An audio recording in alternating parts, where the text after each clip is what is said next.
sounding chords. So power chords are generally the top three. And as you slide them down,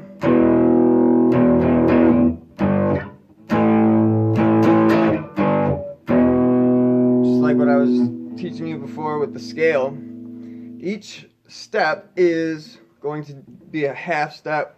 Each fret is going to be a half step. So you got an open E right here, right? These are E's.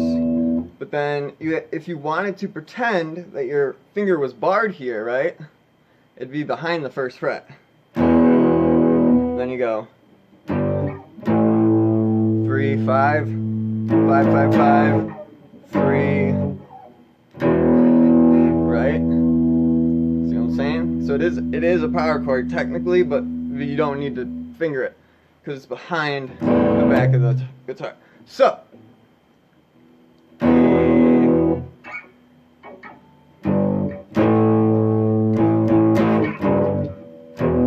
that's a good exercise to start with.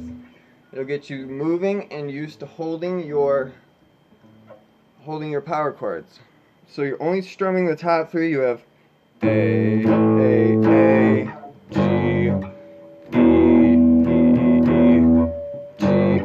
A, G, E.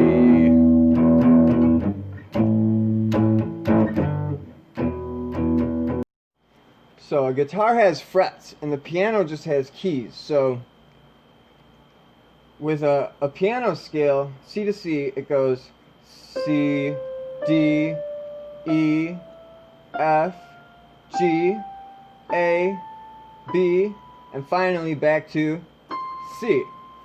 So these are both C, C, just different octaves.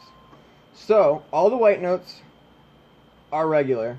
However, what makes the guitar very confusing are these black notes, because they're not perfectly laid out. You have a half step in between C to D. So there's C sharp, like there's D sharp, but from E to F there isn't, right? Just E, F. There's no black note right here. F, G is a whole step, A is a whole step, to B is a whole step, and then B to C, we're back to just a half step. Now on the guitar, you are going to have to memorize these black notes and where they are, and that's why they've composed a pattern that is whole, whole, half, whole, whole, whole, half. Like usually you'll say root, whole, but whatever, you know what I mean. So a whole meaning 2 semitones, and a half meaning 1.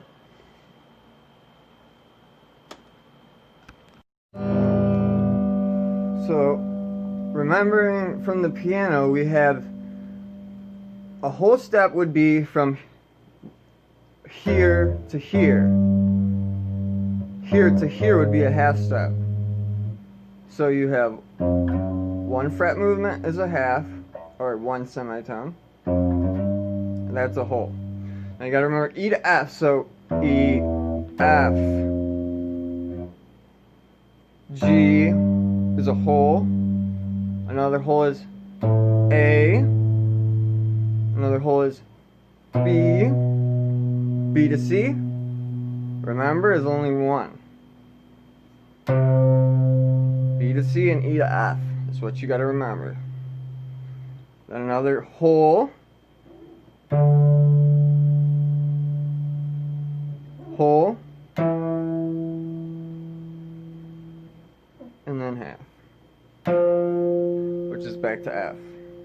And you can practice this going both ways, and it'll be excellent for your guys' guitar skills and understanding of how it works, you know, because you got to know how this correlates to the piano. The piano is the best way to learn music because it's so much less confusing than the guitar. That's why I love to reference the piano.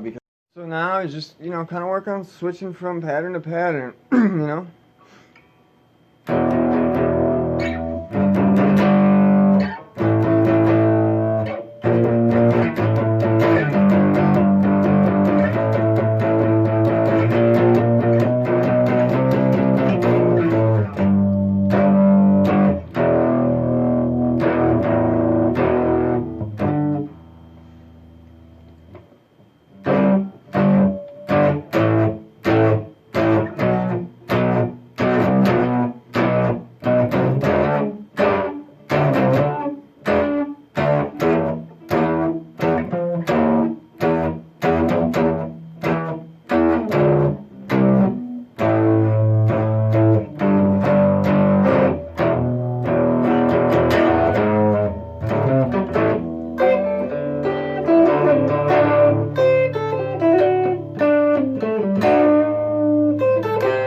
Just have fun.